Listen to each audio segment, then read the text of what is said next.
Hi friends, എല്ലാവർക്കും അറിവിന്റെ പേടകത്തിന്റെ പുതിയൊരു ക്ലാസ്സിലേക്ക് സ്വാഗതം. അപ്പൊ ആദ്യത്തെ ചോദ്യം, അയിരിനെ സാന്ദ്രണം ചെയ്യുന്ന പ്രധാന മാർഗങ്ങൾ ഏതെല്ലാം എന്നുള്ളതാണ് ആദ്യത്തെ ചോദ്യം. അയിരിനെ സാന്ദ്രണം ചെയ്യുന്ന രീതികൾ ഏതൊക്കെ എന്നുള്ളതാണ്. ജലപ്രവാഹത്തിൽ കഴുകിയെടുക്കുക, പ്ലവന പ്രക്രിയ, കാന്തിക വിഭജനം, ലീച്ചിങ്. ഇതാണ് 4 ഓപ്ഷൻസ് തന്നിട്ടുള്ളത്. ഓക്കെ, അപ്പൊ ഇതിൽ ഏതൊക്കെയാണ് എന്നുള്ളതാണ് ചോദിച്ചിരിക്കുന്നത്. ഓക്കെ, അപ്പൊ ആൻസർ പറഞ്ഞേ നോക്കട്ടെ, ഏതാണ് വരുന്നത്? അല്ലെ, ഏതൊക്കെയാണ്? പ്ലവന പ്രക്രിയ വരുന്നുണ്ട്, കാന്തിക വിഭജനം, ലീച്ചിങ്, എല്ലാം തന്നെ എന്താണ്? സാന്ദ്രണ രീതികൾ തന്നെയാണ്. അല്ലെ, ഇതെല്ലാം തന്നെ എന്താണ്? സാന്ദ്രണ രീതികൾ തന്നെയാണ്. പ്ലവന പ്രക്രിയ എന്ന് പറയുന്നത് സൾഫൈഡ് അയിരുകളെ, അല്ലെ, പ്ലവന പ്രക്രിയ എന്ന് പറയുന്നത് എന്താണ്?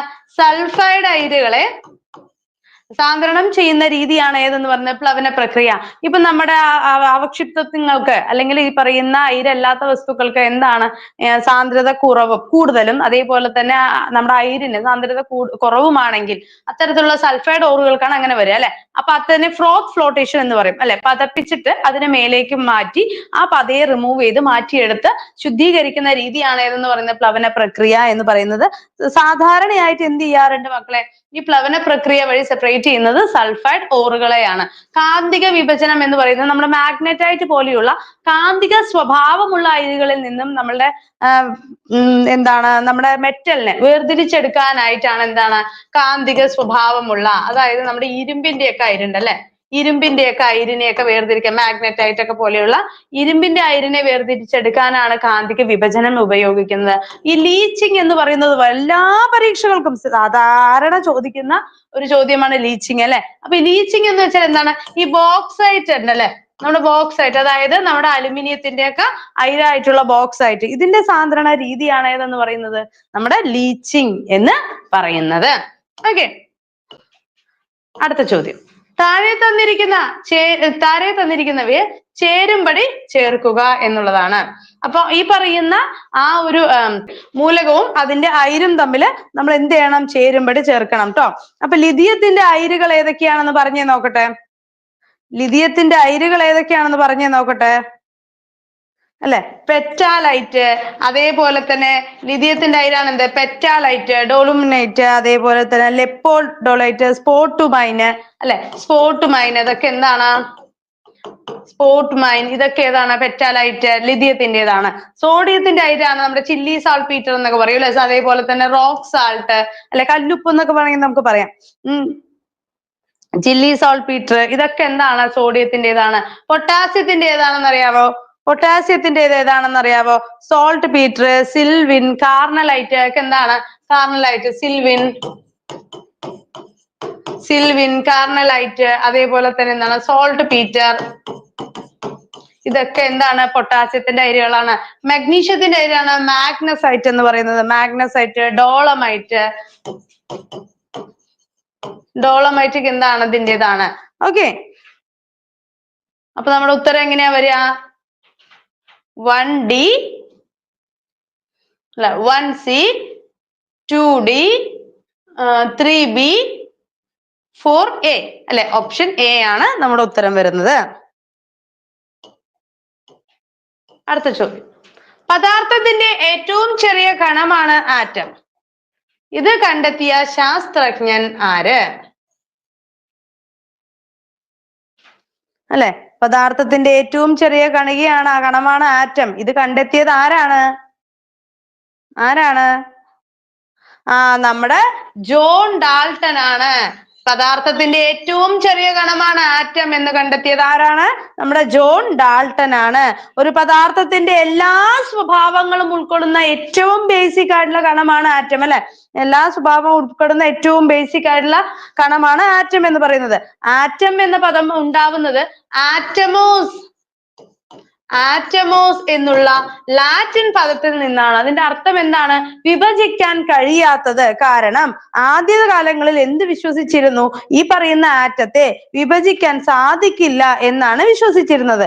ആറ്റം എന്ന പദം ആദ്യമായി നിർദ്ദേശിച്ച ശാസ്ത്രജ്ഞൻ എന്നാണ് ചോദ്യമെങ്കിൽ ഓക്കെ, ആദ്യമായി നമ്മളോട് എന്താണ്, ആദ്യമായി കണ്ടെത്തിയ അല്ലെങ്കിൽ ഈ പറയുന്ന ആറ്റം എന്ന പദം ആദ്യമായി ഉപയോഗിച്ച ശാസ്ത്രജ്ഞനും പദാർത്ഥത്തിന്റെ ഏറ്റവും ചെറിയ കണമാണ് ആറ്റം എന്ന് കണ്ടെത്തിയ ശാസ്ത്രജ്ഞനും ജോൺ ഡാൾട്ടൺ ആണ്. എന്നാൽ ആറ്റം എന്ന പദം ആദ്യമായി നിർദ്ദേശിച്ച എന്നാണ് വാക്ക് വരുന്നതെങ്കിൽ അത് ആരായനെ? ഓസ്വാൾഡ് ആയനെ കേട്ടോ. ഓക്കെ, ഓസ്വാൾഡ് ആയനെ. ഈ പറയുന്ന ആറ്റത്തെ എന്താണ്, വിഭജിക്കാൻ സാധിക്കില്ല എന്നും നിർമ്മിക്കാൻ സാധിക്കില്ല എന്നും നശിപ്പിക്കാൻ സാധിക്കില്ല എന്നും ഒക്കെ നമ്മൾ എന്ത് ചെയ്യുന്നുണ്ട്, നമ്മുടെ ആറ്റോമിക് സിദ്ധാന്തത്തിൽ പറയുന്നുണ്ട് അല്ലെ. ഈ ആറ്റോമിക് സിദ്ധാന്തം എക്സ്പ്ലെയിൻ ചെയ്തതും ആരാണ്? നമ്മുടെ ജോൺ ഡാൾട്ടൺ തന്നെയാണ്. ഈ പറയുന്ന ആറ്റത്തിന് ആദ്യമായി ഒരു മോഡൽ നിർമ്മിച്ച വ്യക്തി എന്ന് ചോദിക്കുകയാണെങ്കിലോ, ആറ്റത്തിന് ഒരു മോഡൽ നിർമ്മിച്ച വ്യക്തി അല്ലെങ്കിൽ ഒരു മോഡൽ ഇങ്ങനെ ആയിരിക്കാം ഒരു ആറ്റം എന്ന് പറയുന്നത് എന്ന് ആദ്യമായി എക്സ്പ്ലെയിൻ ചെയ്ത വ്യക്തി ആരാണ്? അല്ലെ, അതൊരു വിഭജിക്കാമെന്നും അതിനകത്ത് ഇങ്ങനെയുള്ള സാധനങ്ങൾ കുറെ കണികകൾ ഉണ്ട് എന്നൊക്കെ ആദ്യമായി പറഞ്ഞത് ആരാണ്? പറഞ്ഞേ നോക്കട്ടെ. നമ്മുടെ ജെ തോംസന്റെ പ്ലം പുഡിംഗ് കേട്ടിട്ടുണ്ടോ?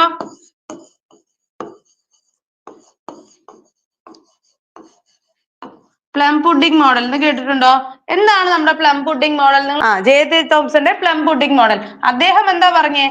ഈ ഇങ്ങനെ ഒരു പോസിറ്റീവ്സ് ഉണ്ട്, ആ പോസിറ്റീവ് ആണ് ഇത് ഫുൾ ആയിട്ട് നിറഞ്ഞു കിടക്കുന്നത്. ഓക്കെ, ആ പോസിറ്റീവ് ആയി നിറഞ്ഞു കിടക്കുന്നതിനകത്ത് ഓക്കെ, ഈ പറഞ്ഞ ഫുൾ ആയിട്ട് എന്താ കിടക്കുന്നത്? പോസിറ്റീവ് ആണ് ഇങ്ങനെ നിറഞ്ഞ് അങ്ങോട്ട് കിടക്കുന്നത്. ഇങ്ങനെ ഫുള്ള് പോസിറ്റീവ് കിടക്കുമ്പോ അതിനകത്ത് കാണുന്ന ചെറിയ ചെറിയ ഈ തണ്ണിമത്തന്റെ ഒക്കെ കുരു പോലെയാണ് നെഗറ്റീവ് ആയിട്ടുള്ള നമ്മുടെ ഇലക്ട്രോൺസ് എന്ത് ചെയ്തിരിക്കുന്നത്? ഇങ്ങനെ വിഭജിച്ച് കിടക്കുന്നത് എന്നാണ് ആര് പറഞ്ഞത്? നമ്മുടെ ജെ തോംസൺ പ്ലം പുഡിംഗ് മോഡലില് പറഞ്ഞത്. പക്ഷെ അങ്ങനെയാണോ ആറ്റം? അല്ല. എന്ത് ചെയ്തു? ഈ പറയുന്ന പ്ലം പുഡിംഗ് മോഡലൊന്നും ശരിയല്ല, അതില് ഒരുപാട് പോരായ്മകൾ ഉണ്ട് എന്ന് പറഞ്ഞിട്ട് ആര് വന്നു? നമ്മുടെ റുദർഫോർഡ് വന്നു അല്ലെ. റുദർഫോർഡിന്റെ എക്സ്പെരിമെന്റ് ഏതായിരുന്നു? നമ്മുടെ ഗോൾഡ് ഫോയിൽ എക്സ്പെരിമെന്റുമായിട്ട് ആര് അടുത്തത് രണ്ടാമതായി വന്നു? നമ്മുടെ റുദർഫോർഡ് വന്നു. ആണോ? അങ്ങനെ നമ്മുടെ റുദർഫോർഡ് വന്നു. അദ്ദേഹം വന്നിട്ട് ഏത് മാതൃകയാണ് റുദർഫോർഡ് കൊണ്ടുവന്നത്? സൗരയൂഥ മാതൃക. ഒരുപാട് തവണ ചോദിച്ചിട്ടുണ്ട് അല്ലെ, സൗരയൂഥ മാതൃക ആരാണ് കൊണ്ടുവന്നതെന്ന്. അപ്പൊ ഈ സൗരയൂഥ മാതൃകയിൽ എന്ത് പറഞ്ഞു? ഒരു ന്യൂക്ലിയസ് ഉണ്ട്, അതിനുള്ളിൽ ഒരു പ്രോട്ടോണും ഒരു ന്യൂട്രോണും ഉണ്ട് അല്ലെ. ഒന്ന് എന്നല്ല, പ്രോട്ടോൺ എന്നും ന്യൂട്രോൺ എന്നും പറഞ്ഞ കുറച്ച് കണികകൾ ഉണ്ട്. അതിന് ചുറ്റും ആരുണ്ട്? നമ്മുടെ ഇലക്ട്രോണുകൾ വലയം ചെയ്യുന്നുണ്ട് എന്ന് പറഞ്ഞു. ഈ പറയുന്ന ന്യൂട്രോണിന്റെ മാസ് എന്ന് പറയുന്നത് ഈ പറയുന്ന ആറ്റത്തിന്റെ വളരെ ചെറിയൊരു ശതമാനത്തിൽ മാത്രം ഒതുങ്ങി നിൽക്കുന്ന ഒന്നാണ് എന്നൊക്കെ നമ്മുടെ ആര് പറഞ്ഞു? റുദർഫോർഡ് പറഞ്ഞു. പക്ഷേ റുദർഫോർഡിന് എന്തിനു സാധിച്ചില്ല? ഈ പറയുന്ന ചുറ്റി നടക്കുന്ന നെഗറ്റീവ് കണികകളായിട്ടുള്ള ഇലക്ട്രോണിന്റെ സ്റ്റെബിലിറ്റിയെ കുറിച്ച് എക്സ്പ്ലെയിൻ ചെയ്യാനായിട്ട് സാധിച്ചില്ല. ഓക്കെ, സ്റ്റെബിലിറ്റിയെ കുറിച്ച് എക്സ്പ്ലെയിൻ ചെയ്യാൻ സാധിച്ചില്ല. കാരണം ഒരു നെഗറ്റീവ് പാർട്ടിക്കിൾ ഒരു പോസിറ്റീവ് ഇതിന് ചുറ്റും ഇങ്ങനെ വലയം വെച്ചുകൊണ്ടിരിക്കുമ്പോ സ്വാഭാവികമായിട്ടും എന്ത് സംഭവിക്കണം? അതിന്റെ ചാർജ് തീർന്നിട്ട് അത് സെന്ററിൽ ഒന്നില്ലെങ്കിൽ വന്ന് പതിക്കണം അല്ലെ. അതിനകത്ത് എന്ത് സംഭവിക്കാം? അതിനൊരു ഡിസ്ചാർജിങ് നടക്കാനുള്ള സാധ്യതകളൊക്കെ ഉണ്ട് അല്ലെ. അപ്പൊ അങ്ങനെയൊന്നും നടക്കുന്നില്ലാലോ എന്ന് പറഞ്ഞിട്ട് അദ്ദേഹത്തിന് ഇതിന്റെ സ്റ്റെബിലിറ്റിയെ കുറിച്ചോ ഇതിന്റെ റൊട്ടേഷനെ കുറിച്ചൊന്നും കൃത്യമായി എക്സ്പ്ലെയിൻ ചെയ്യാനായിട്ട് സാധിച്ചില്ല. ഓക്കെ, അങ്ങനെ നമ്മുടെ റുദർഫോർഡിന്റെ മാതൃകയിലുള്ള ഈ പറയുന്ന പോരായ്മകളൊക്കെ മാറ്റിക്കൊണ്ട് ആര് മുന്നോട്ട് വന്നു? നമ്മുടെ മൂന്നാമതായിട്ട് നമ്മുടെ നീൽസ് ബോർ മുന്നോട്ട് വന്നു. നീൽസ് ബോറിനെ അറിയില്ലേ? നമ്മുടെ നീൽസ് ബോർ ആണ് പിന്നീട് മുന്നോട്ട് വന്ന് അദ്ദേഹം എന്ത് പറഞ്ഞു? അങ്ങനെ ഒരു പ്രോട്ടോണും ന്യൂട്രോണും ഉണ്ട്. പ്രോട്ടോണിന് ആരാണ് ചാർജ്? പോസിറ്റീവ് ആണ്. ന്യൂട്രോണിന് നെഗറ്റീവ് ചാർജ് ഒന്നുമില്ല, ന്യൂട്രൽ ആണ് എന്നൊക്കെ നമ്മുടെ റുദർഫോർഡ് പറഞ്ഞതൊക്കെ അങ്ങനെ വെച്ചു. അതിനുശേഷം ഈ പറയുന്ന നെഗറ്റീവ് ചാർജ് ഉള്ള നമ്മുടെ ഇലക്ട്രോൺ എന്ത് ചെയ്യുമെന്ന് പറഞ്ഞു? ഈ ഒരു കൃത്യമായ ഓർബിറ്റലിലൂടെയാണ് ഈ പോസിറ്റീവ് സെന്റേർഡ് ന്യൂക്ലിയസിനെ വലം വെക്കുന്നത് എന്നാണ് ആര് പറഞ്ഞത്? നീൽസ് ബോർ പറഞ്ഞത്. ഇതിനെ കുറെ എനർജി സ്റ്റേറ്റുകളായി തിരിക്കാമെന്നും ഒരു എനർജി സ്റ്റേറ്റിൽ നിന്നും മറ്റൊരു എനർജി സ്റ്റേറ്റിലേക്ക് മാറുമ്പോൾ മാത്രമേ ഇലക്ട്രോണുകൾ ഊർജം സ്വീകരിക്കുകയോ പുറത്തേക്ക് വിടുകയോ ചെയ്യുള്ളൂ എന്നും ആര് പറഞ്ഞു? ബോർ പറഞ്ഞു. അതുകൊണ്ട് തന്നെ നമ്മളുടെ സ്വീകാര്യമായ ഒരു സ്റ്റെബിലിറ്റിയോട് കൂടിയ മോഡൽ ആയിട്ട് നമ്മുടെ ബോർ മോഡൽ അംഗീകരിക്കപ്പെട്ടു. ഓക്കെ അല്ലേ? ശരി, ഇനി അടുത്ത ക്വസ്റ്റ്യൻ നോക്കാം. അടുത്ത ചോദ്യം, ആണവ നിലയങ്ങളിൽ ഉപയോഗിക്കുന്ന ഹൈഡ്രജന്റെ ഐസോടോപ്പ് ഏതാണ്? പറഞ്ഞേ. ആണവ നിലയങ്ങളിൽ ഉപയോഗിക്കുന്നത് ഏതാണ്? ഡ്യൂട്ടീരിയം ആണ്. റേഡിയോ ആക്റ്റീവ് ആയിട്ടുള്ള ഹൈഡ്രജന്റെ ഐസോടോപ്പ് ആണ് ട്രീഷ്യം. ഓക്കെ, റേഡിയോ ആക്റ്റീവ് ആണെങ്കിൽ അത് ട്രീഷ്യം ആണ്. ഡ്യൂട്ടീരിയത്തിന്റെ D2O ഘനജലം എന്നറിയപ്പെടുന്നു, അഥവാ ഹെവി വാട്ടർ. ഈ ഹെവി വാട്ടർ എന്തായിട്ട് ഉപയോഗിക്കുന്നു? നമ്മുടെ റിയേജൻസ് ആയിട്ട് അല്ലെങ്കിൽ കൂളന്റുകളായി ആയി ഉപയോഗിക്കുന്നു. പ്രോട്ടിയം എന്ന് പറയുന്നത് എന്താണ്? ന്യൂട്രോൺ ഇല്ലാത്ത ഹൈഡ്രജൻ ആണ് ഏത്? പ്രോട്ടിയം, നമ്മുടെ സാധാരണ ഹൈഡ്രജൻ. ഓക്കെ അല്ലേ? ശരി. താഴെ നൽകിയിരിക്കുന്ന സൂചനകളുടെ അടിസ്ഥാനത്തിൽ ഉത്തരം തിരഞ്ഞെടുക്കുക. വൈദ്യുതി കടത്തിവിട്ട് ചില ദ്രാവക പദാർത്ഥങ്ങളെ ഘടകങ്ങളാക്കി മാറ്റാമെന്ന് കണ്ടെത്തി. ആരാണ് കണ്ടെത്തിയത്? വൈദ്യുത വിശ്ലേഷണം അല്ലെ? ആരാണ് കണ്ടെത്തിയത്? നമ്മുടെ വൈദ്യുതിയുടെ പിതാവ് എന്നറിയപ്പെടുന്നു. ശരിയാണ്. ആരാണ്? ശരിയാണ്. നിങ്ങളുടെ ഊഹം ആരാണ്? മൈക്കിൾ ഫാരഡേ ആണ്. വൈദ്യുത വിശ്ലേഷണ നിയമം ആവിഷ്കരിച്ചു മൈക്കിൾ ഫാരഡേ. വൈദ്യുതി കടത്തിവിട്ട് ചില ദ്രാവക പദാർത്ഥങ്ങളെ ഘടകങ്ങളെ മാറ്റാമെന്നും അദ്ദേഹം കണ്ടെത്തി. ഓക്കെ, അടുത്ത ചോദ്യം. ഡി സബ് ഷെല്ലിൽ ഉൾക്കൊള്ളാവുന്ന പരമാവധി ഇലക്ട്രോണുകളുടെ എണ്ണം എത്ര? ഡി സബ് ഷെല്ലിൽ അല്ലെ, KLMN ഇങ്ങനെയാണ് സബ് ഷെല്ലുകൾ വരുന്നത് അല്ലെ. ഈ പറയുന്ന K എന്ന് പറയുന്നതിൽ S മാത്രമാണ് ഉള്ളത്. L-ലാണെങ്കിൽ S-ഉം P-യും ഉണ്ട്. M-ലാണെങ്കിൽ S-ഉം P-യും D-യും ഉണ്ട്. ഇത് N ആണെങ്കിൽ SP D F ഉണ്ട്. ഈ S എന്ന് പറയുന്നതിൽ എത്ര എണ്ണമാണ്? 2 അല്ലെ. ഈ P എന്നുള്ളതിൽ എത്ര എണ്ണം ഉള്ളൂ? 3. അപ്പൊ 2 2 2. D എന്നുള്ളതിൽ എത്ര എണ്ണം വരും? 5 എണ്ണമാണ് വരുന്നത്. 2 2 2 2 2. അങ്ങനെ മൊത്തത്തിൽ 5 × 2 എത്രയാണ്? മൊത്തം 10. ഡി സബ് ഷെല്ലിൽ ഉൾക്കൊള്ളാവുന്ന പരമാവധി ഇലക്ട്രോണുകളുടെ എണ്ണം 10 ആണ് അല്ലെ. ഇതിപ്പോ ഈ രീതിയിൽ ചോദിക്കാം. ഇനി M-ന്റെ കാര്യത്തിൽ എടുത്ത് ചോദിക്കാം. അതേപോലെ തന്നെ നമുക്ക് ചോദിക്കാം എന്താണ്? K ഷെല്ലിൽ ഉൾപ്പെടാവുന്ന അല്ലെ, അല്ലെങ്കിൽ M ഷെല്ലിൽ ഉൾപ്പെടാവുന്ന അല്ലെങ്കിൽ L ഷെല്ലിൽ ഉൾപ്പെടാത്ത ഏതാണ് എന്നൊക്കെ പറഞ്ഞിട്ട് നമുക്ക് എടുത്ത് ചോദിക്കാൻ സാധ്യതകൾ ഉള്ള ചോദ്യങ്ങൾ തന്നെയാണ്. മുൻപ് ഒരുപാട് തവണ ചോദിച്ചിട്ടുണ്ട് കേട്ടോ. അതായത് ഇപ്പോ 3s1 എന്നുള്ളതൊക്കെ വരുമോ എന്ന രീതിയിലുള്ള ചോദ്യങ്ങളൊക്കെ നമുക്ക് പ്രതീക്ഷിക്കാവുന്നതാണ്. താഴെ തന്നിരിക്കുന്നവയിൽ SI യൂണിറ്റുകളുടെ സവിശേഷതകൾ ഏതെല്ലാം? SI യൂണിറ്റ് അല്ലെ, ഇന്റർനാഷണൽ സിസ്റ്റം ഓഫ് യൂണിറ്റ്സ് എന്ന് പറയും. International system of units. അപ്പൊ ഈ SI യൂണിറ്റിന്റെ സിസ്റ്റം അല്ലെങ്കിൽ ഇന്റർനാഷണൽ സിസ്റ്റം ഓഫ് യൂണിറ്റ്സിന്റെ സവിശേഷതകൾ ഏതൊക്കെയാണ്? ഏകീകൃത യൂണിറ്റുകളാണ്. ശരി. അന്താരാഷ്ട്ര അംഗീകാരമുള്ള യൂണിറ്റുകളാണ് അല്ലെ. ശരിയാണ്. കാരണം നമ്മുടെ ഒരു രാജ്യത്തും മറ്റൊരു രാജ്യത്തുമുള്ള ഏകകം ഡിഫറെന്റ് ആണ് എന്നുണ്ടെങ്കിൽ സാധിക്കോ? ഏകോപിപ്പിക്കാൻ സാധിക്കോ? സാധിക്കില്ല അല്ലെ. അതുകൊണ്ട് തന്നെ എല്ലാ രാജ്യത്തും ഒരേ രീതിയിൽ അംഗീകരിക്കുന്ന ഏകകങ്ങൾ വേണം എന്നുള്ളത് കൊണ്ട് തന്നെയാണ് എന്ത് ചെയ്യുന്നത്? ഈ പറയുന്ന SI യൂണിറ്റ് സമ്പ്രദായം കൈവരിച്ചത്. ഓക്കെ, എല്ലാ ഭൗതിക അളവുകളും പ്രസ്താവിക്കാൻ പര്യാപ്തമാണ് എന്ന് പറയുന്നുണ്ട്. ശരിയാണോ? ശരിയാണല്ലേ. എല്ലാത്തിനെയും നമുക്ക് പ്രസ്താവിക്കാനായിട്ട് സാധിക്കുന്നതാണ് SI യൂണിറ്റുകൾ. എങ്കിലും അടിസ്ഥാന യൂണിറ്റുകളുടെ എണ്ണം 7 എന്ന് പറയുന്നു. ഇവയെ അടിസ്ഥാന യൂണിറ്റുകൾ ഏതൊക്കെയാണ്? 7 അടിസ്ഥാന യൂണിറ്റുകൾ? നമ്മുടെ സമയം, ടൈം വരുന്നുണ്ട്, മാസ് വരുന്നുണ്ട് അല്ലെ. ടൈം ഉണ്ട്, മാസ് ഉണ്ട്, പിന്നെ ഡിസ്റ്റൻസ് ഉണ്ട് അല്ലെ. ലെങ്ത് എന്ന് പറയാം. ഡിസ്റ്റൻസ് അല്ലെങ്കിൽ ലെങ്ത് എന്ന് പറയാം. എമൗണ്ട് ഓഫ് സബ്സ്റ്റൻസ് പറയാം. പിന്നെന്താണ്? പ്രകാശ തീവ്രത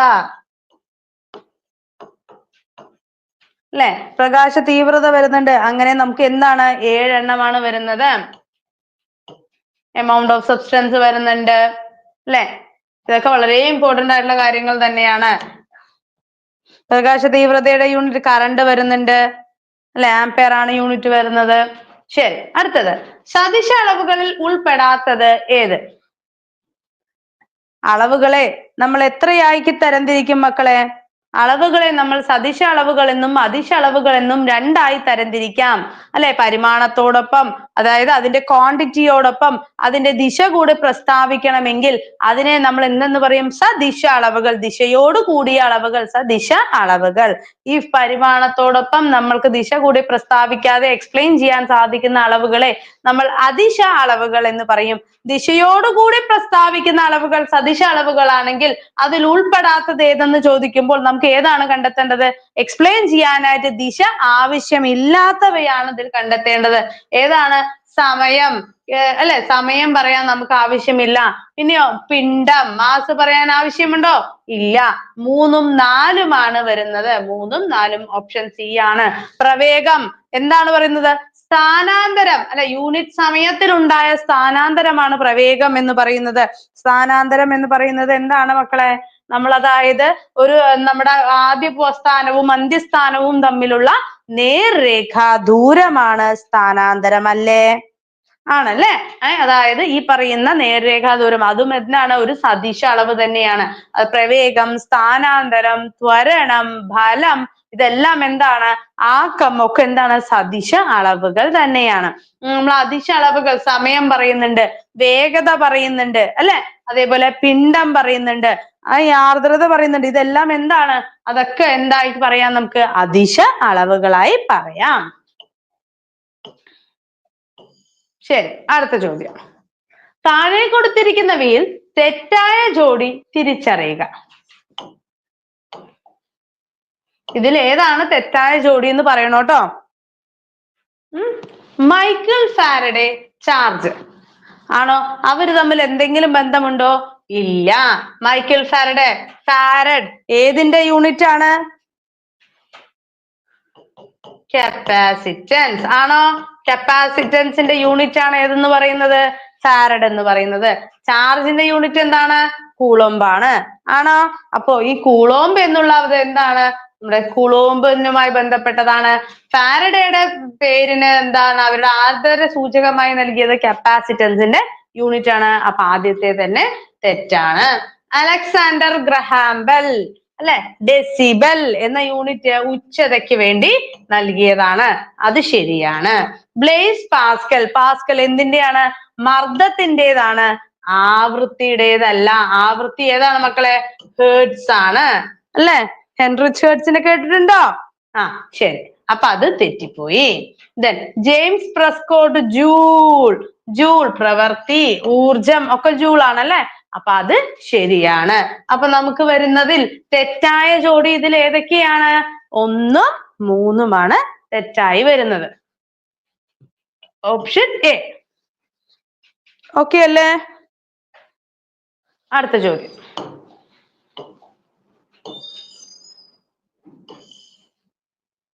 താഴെ നൽകിയവ ചേരുംപടി ചേർക്കുക.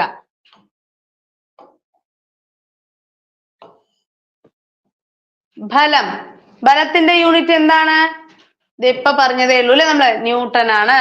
സാന്ദ്രതയുടെ യൂണിറ്റ് എന്താണ്? സാന്ദ്രത, ഡെൻസിറ്റി, മാസ് ബൈ വോളിയം അല്ലെ. ഡെൻസിറ്റി എന്താണ്? മാസ് ബൈ വോളിയം ആണ്. മാസിന്റേത് എന്താണ്? കിലോഗ്രാം. വോളിയത്തിന്റെ ആണെങ്കിൽ metre cube. Kilogram by metre cube. സാന്ദ്രതയുടെ യൂണിറ്റ് ആണ് കിലോഗ്രാം ബൈ മീറ്റർ ക്യൂബ്. അപ്പൊ 1 സി ആണ്, 2 ഇ ആണ് അല്ലെ. ഓപ്ഷൻ ബി ആണെന്ന് നമുക്ക് അപ്പൊ തന്നെ കിട്ടി. എന്നാലും വെയിറ്റ് ചെയ്യൂ. പവറിന്റെ യൂണിറ്റ് എന്താണ്? പവറിന്റെ യൂണിറ്റ് എന്താണ്? ഡയോപ്റ്റർ. ലെൻസിന്റെ പവർ ആണെങ്കിൽ അത് ഡയോപ്റ്റർ ആണ്. പവർ ആണെങ്കിൽ അത് വാട്ട് ആണ്. വൈദ്യുത പ്രതിരോധമാണെങ്കിൽ അത് ഓം ആണ് അല്ലേ. ഓപ്ഷൻ ബി ആണ് നമ്മുടെ ഉത്തരം. അടുത്ത ചോദ്യം.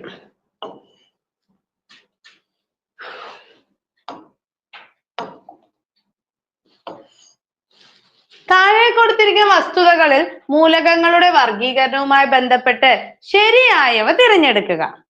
മൂലകങ്ങളെ ആറ്റോമിക മാസിന്റെ അടിസ്ഥാനത്തിൽ വേർതിരിച്ചത് മോസ്ലി ആണ് എന്ന് പറയുന്നുണ്ട്. ആരാണ് വേർതിരിച്ച്? നമ്മുടെ മെന്റലീവ് ആണ്. മോസ്ലി ആണോ? അല്ല, മെന്റലീവ് ആണ്. അഷ്ടക നിയമം ആവിഷ്കരിച്ച വ്യക്തിയാണ് ന്യൂലാൻഡ്സ് എന്ന് പറയുന്നുണ്ട്. ശരിയാണ്. ആറ്റോമിക നമ്പറിന്റെ അടിസ്ഥാനത്തിൽ വർഗീകരിച്ച വ്യക്തിയാണ് ആരെന്ന് പറയുന്നത്? നമ്മുടെ മോസ്ലി എന്ന് പറയുന്നത് അല്ലെ. അപ്പൊ അതാണ് നമ്മുടെ ഫസ്റ്റിലെ സ്റ്റേറ്റ്മെന്റ് തെറ്റാനായിട്ട് കാരണമായത്. ഈ ആവർത്തന പട്ടിക എന്ന് പറയുന്നത് നമ്മൾ ശരിക്കും തുടക്കം കുറിക്കുന്ന എവിടുന്നാന്ന് അറിയാവോ? 1789 ലവോസിയ ഒരു 30 മൂലകങ്ങളെ എടുത്തു. അദ്ദേഹം ആ 30 എണ്ണങ്ങളെ എന്ത് ചെയ്തു? 2 ആയാണ്. കാണുന്നില്ല എഴുതുന്നത്. ഓക്കെ, രണ്ടായാണ് തരംതിരിച്ചത്. എന്താണ്? ലോഹങ്ങളെന്നും അലോഹങ്ങളെന്നും. അല്ലെ? നമ്മൾ അതിന് എങ്ങനെയാ ക്ലൂ വെക്കുകയെന്നറിയാവോ? കോഡ് പറഞ്ഞു തന്നത്. ലവോസിയാണ് ആദ്യം ഈ വർഗീകരിക്കുമ്പോൾ മൂലകങ്ങളെ ലോഹങ്ങളെന്നും അലോഹങ്ങളെന്നും തിരിച്ചത് കേട്ടോ. അപ്പൊ അതിനെ നമ്മൾ എങ്ങനെയാണ് ഈ ലവ് ഉള്ള സ്ഥലത്ത് എന്താവും? ലോഹ്യവും അലോഹ്യം ഒക്കെ ഉണ്ടാവും അല്ലെ? അല്ലെ? അതായത് ഇണക്കവും പിണക്കം എന്നൊക്കെ പറയില്ലേ, അതിന്റെ തന്നെ വേറൊരു വേർഡാണ് ലോഹ്യം അലോഹ്യം എന്നൊക്കെ പറയുന്നത്. അല്ലെ? അപ്പൊ ഈ എന്താണ് ലവ് ഉള്ള സ്ഥലത്തെ അതൊക്കെ ഉണ്ടാവും. അതേപോലെ തന്നെ ഈ ലവോസിയാണ് ലോഹങ്ങളെന്നും അലോഹങ്ങളെന്നും എന്ത് ചെയ്യുന്നത്? ഇത് ഇങ്ങനെ തരംതിരിച്ച് വെച്ചത് എന്നോർക്കുക. അവർക്ക് വേണമെങ്കിൽ 30 ദിവസവും ലോഹ്യം അലോഹ്യം ആയിരിക്കും എന്നും വേണമെങ്കിൽ വിചാരിച്ചോ.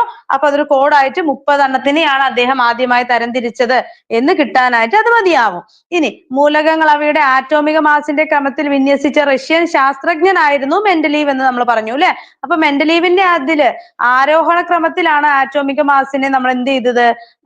എന്താണ് അദ്ദേഹം ക്രമീകരിച്ചത്. അപ്പൊ അദ്ദേഹം ഈ മെൻഡലീവ് എത്ര എണ്ണത്തിനെയാ വർഗീകരിച്ചെന്നറിയോ? 63 മൂലകങ്ങളെയാണ് അദ്ദേഹം വർഗീകരിച്ചിട്ടുണ്ടായിരുന്നത് കേട്ടോ. അപ്പൊ ഈ 63 മൂലകങ്ങളെ മെൻഡലീവ് എന്താണ്? മൂലകങ്ങളുടെ രാസികവും ഭൗതികവുമായ ഗുണങ്ങളെ അവന്റെ ആറ്റോമിക മാസിന്റെ ആവർത്തനങ്ങളാണ് എന്ന രീതിയിലാണ് മെൻഡലീവ് എന്ത് ചെയ്തത്? ഒരു അറേഞ്ച്മെന്റ് അവിടെ ചെയ്തു വന്നത്. ഓക്കെ, അങ്ങനെ ഈ പറയുന്ന ഓരോന്നിന്റെയും അദ്ദേഹം ചെയ്തു. അതേപോലെ തന്നെ നമ്മൾ ഈ ത്രികങ്ങൾ എന്ന രീതി ആവിഷ്കരിച്ച വ്യക്തിയാണ് ആരെന്നറിയാവോ? ഡോബറൈനർ എന്ന് പറയുന്നത് കേട്ടോ. ദെൻ ഈ പറയുന്നത് അതുകൊണ്ട് തന്നെ നമ്മൾ ഈ 63 എണ്ണത്തിനെ ഒരു ആറ്റോമിക മാസിന്റെ അടിസ്ഥാനത്തിൽ വർഗീകരിച്ചത് കൊണ്ട് തന്നെ നമ്മൾ എന്തെന്ന് പറയുന്നുണ്ട് അദ്ദേഹത്തെ? ആവർത്തന പട്ടികയുടെ പിതാവ് എന്ന് അദ്ദേഹത്തെ നമ്മൾ വിശേഷിപ്പിക്കുന്നുണ്ട്. ഓക്കെ, ദെൻ അതേപോലെ തന്നെ നമ്മൾ മോസ്ലി വരുന്നുണ്ട് അല്ലെ? മോസ്ലിയാണ് അത് അതിന് ശേഷം എന്താണ് ആറ്റോമിക നമ്പറിന്റെ അടിസ്ഥാനത്തിൽ വർഗീകരിച്ചത്. അദ്ദേഹം ഗ്രൂപ്പുകളായും പിരീഡുകളായും ഒക്കെ ഇതിനെ എന്ത് ചെയ്തു? നമുക്ക് ഇങ്ങനെ ക്ലാസിഫൈ ചെയ്തു വന്നു. അങ്ങനെ അദ്ദേഹം വേർതിരിച്ച് പട്ടിക രൂപത്തിലേക്ക് ആക്കിയത് കൊണ്ട് തന്നെ അദ്ദേഹത്തിനെ ആധുനിക ആവർത്തന പട്ടികയുടെ പിതാവ് എന്ന് വിശേഷിപ്പിക്കുന്നുണ്ട് കേട്ടോ. ദെൻ അഷ്ടക നിയമം ആവിഷ്കരിച്ച വ്യക്തിയാണ് ന്യൂലാൻഡ്സ് എന്ന് പറഞ്ഞു. അത് ശരിയാണെന്ന് ഞാൻ പറഞ്ഞു. ആറ്റോമിക നമ്പറിന്റെ അടിസ്ഥാനത്തിൽ മെൻഡലീവിനെ നമ്മൾ എന്ത് പറഞ്ഞു? മോസ്ലിയാണ് ആധുനിക ആവർത്തന പട്ടികയുടെ പിതാവ്.